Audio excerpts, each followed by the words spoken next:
Hey, what's up guys? Radku here, back with another Yu-Gi-Oh video. Face reveal. Half face reveal anyway. I decided to go back to my good old friend Megalith.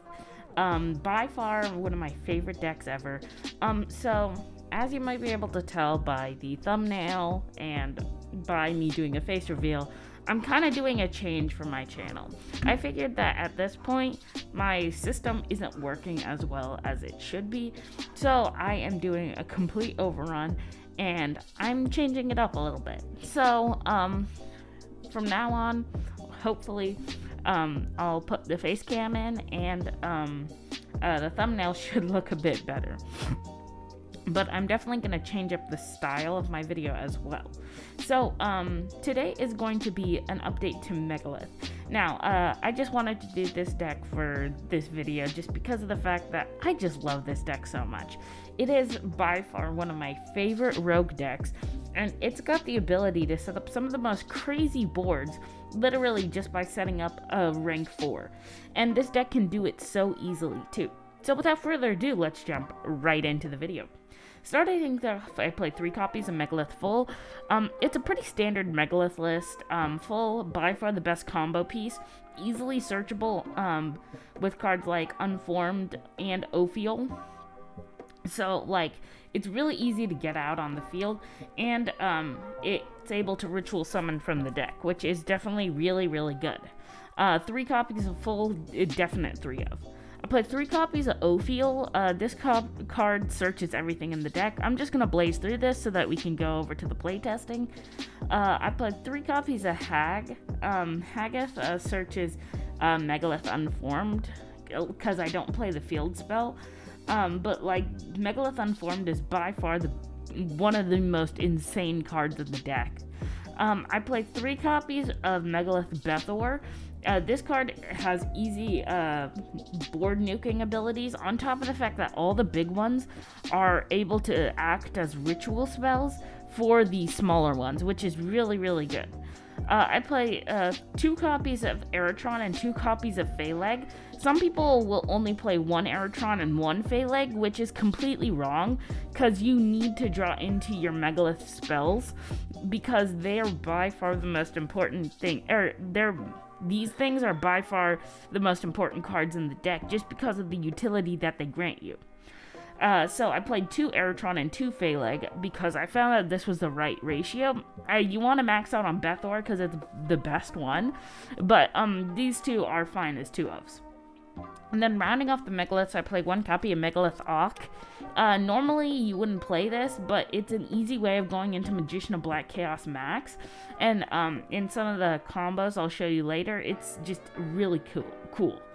I played 3 copies of Cyber Angel Ben 10. 1, it's Tribute Fodder. 2, easy way of getting into Vanity's Ruler. And then I play 1 copy of Magician of Black Chaos Max, because you can lock your opponent out of monster effects during their turn, which is insane. I played 3 copies of Ash Blossom, because my initial build didn't play any hand traps, because I was really trying to go for that combo play style, and I didn't really have a lot of room. But this build is a little bit more concise, and it's able to play hand traps a lot better. For the 1-ofs, for the combo pieces, I play 1 copy of Vanity's Ruler. Insane card for this deck. This deck can set up Drytron boards, but literally skip your opponent's turn instead of set up a few negations. I play 1 copy of Adamancipator Researcher, 1 copy of Deskbot 001, and then 1 copy of Mecha Phantom Beast Coltwing. All of these cards set up are combo setups, and they're technically all garnets, but you can play easily with 001 and Researcher in your hand. As a matter of fact, if you hard draw into Researcher, you can do your combo plays while avoiding Nibiru. And then Coltwing is just this is your only true garnet, because Auroradon can only special summon from the deck. I played 1 copy of Called By. If Called By comes to 3, this deck will be perfect. Because the thing is that this deck is very susceptible to hand traps, especially, it can play through stuff like Nibiru, but the problem is, if you get ashed, you'll come across a lot of issues. So Called by the Grave is really, really good just because it can stop other hand traps, and then you still want to be able to stop that Nibiru, but like still. I play 2 copies of Pot of Avarice. This card's really, really good for this deck because literally your end board will be like 20 monsters and like all your spells. So the fact that you can renew them actually gains you more advantage than it loses. I play 3 copies of Megalith Unformed. This card special summons Megaliths from the deck and is by far one of the most insane cards in the entire deck. I play 3 copies of Preparation of Rites. I did not play pre-prep, unlike that Necros list. I don't know why I played pre-prep. This card easily searches all your small Megaliths, even your Auk, in case you just need it to extend your plays. So this card's just insane. And then I play 3 copies of Extra Foolish Burial, because this card's an amazing extender. Because one, it can send a Herald of the Arclight to the grave, and then you can easily search your you can search any of your ritual monsters, or you can send Elder Entity Natis to get rid of some of your opponent's oppressive floodgates, which is really, really good. So I'm gonna go through the extra deck now. I play 3 copies of Herald of the Arclight. This card is insane. It's part of your combo plays. I play 3 copies of it because if one gets destroyed, you can go into another pretty easily. I play 1 copy of Crystron Quandax just in case like you come across a situation where you, instead of setting up your Black Chaos Max, you can set up a 2-neg Borreload Savage Dragon super easily. And I feel like that is just an easy route to go if you want to just set up some Omni negates, because Borreload Savage Dragon is really, really good. So like I said, Crystron Quandax and the 1 Borreload Savage Dragon, definitely really nice options. I play 1 copy of the Elder Entity Natis. Like I said, it's an easy pop for Extra Foolish Burial, just to get around some hard to beat boss monsters. I play 1 copy of Hakla Fibrax and 1 copy of Auroradon.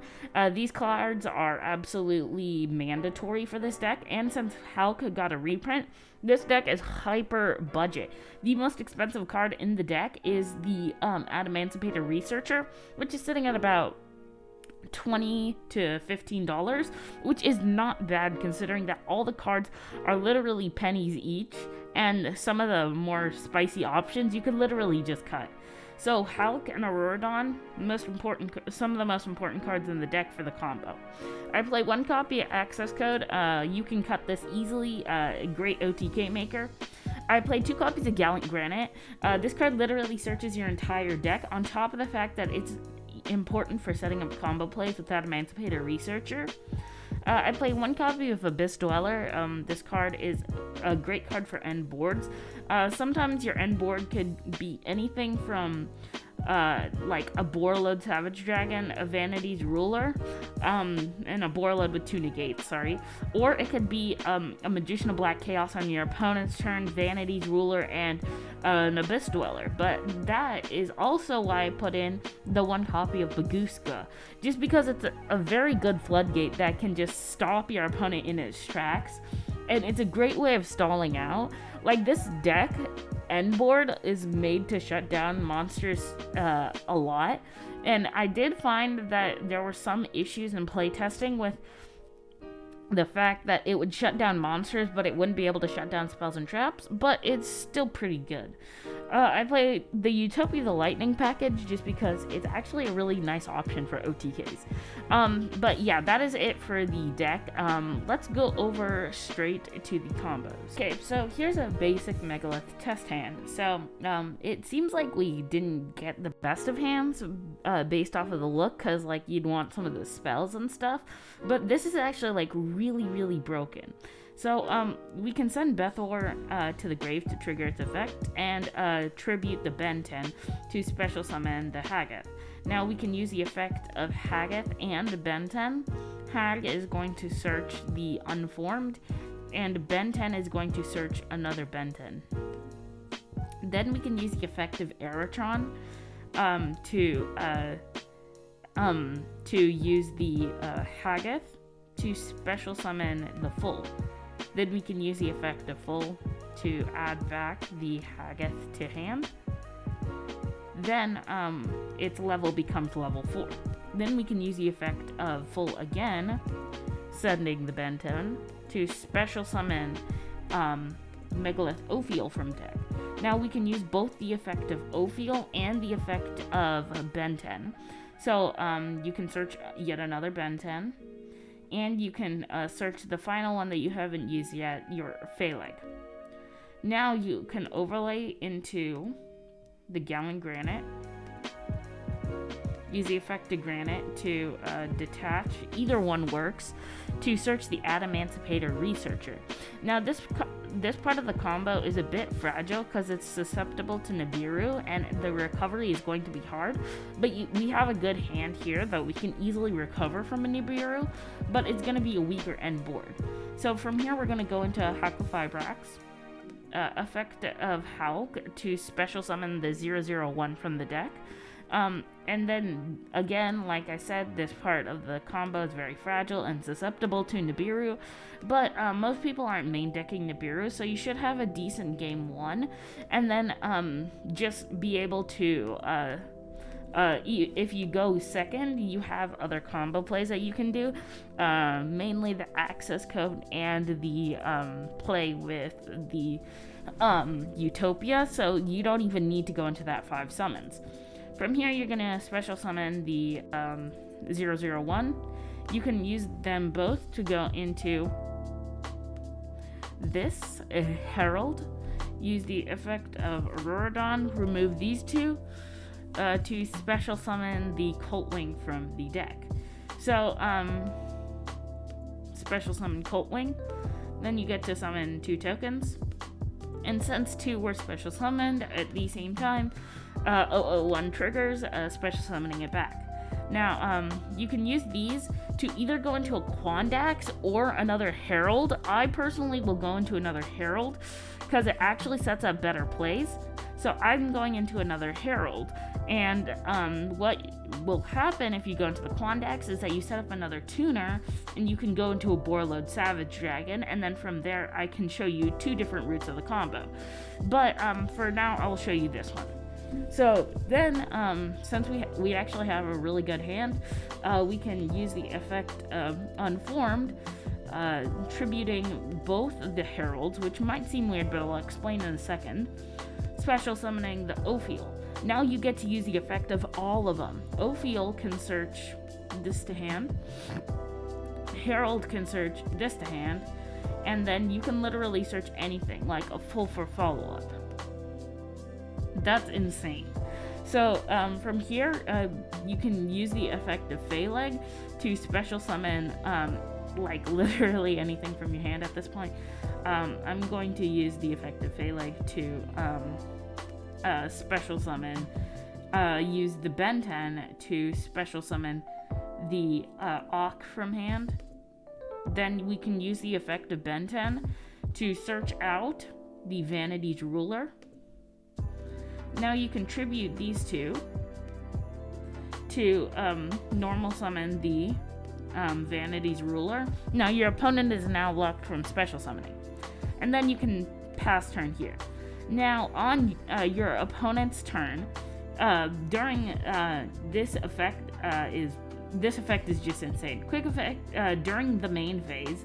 Quick effect, you can activate this effect, ritual summon 1 from your hand by tributing monsters from your hand or field, including this card, whose total level equals the level of the ritual monster.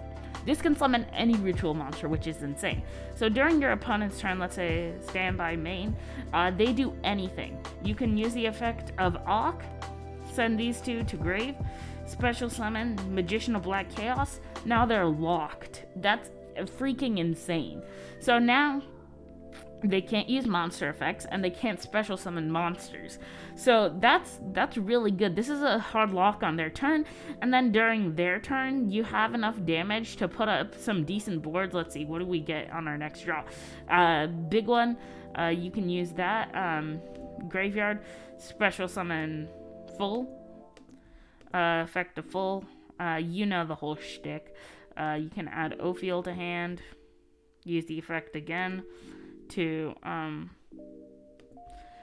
search the, or to special summon, like, Hageth from the deck. You don't even need to trigger effect the Hageth, but then you can overlay into Utopia the Lightning.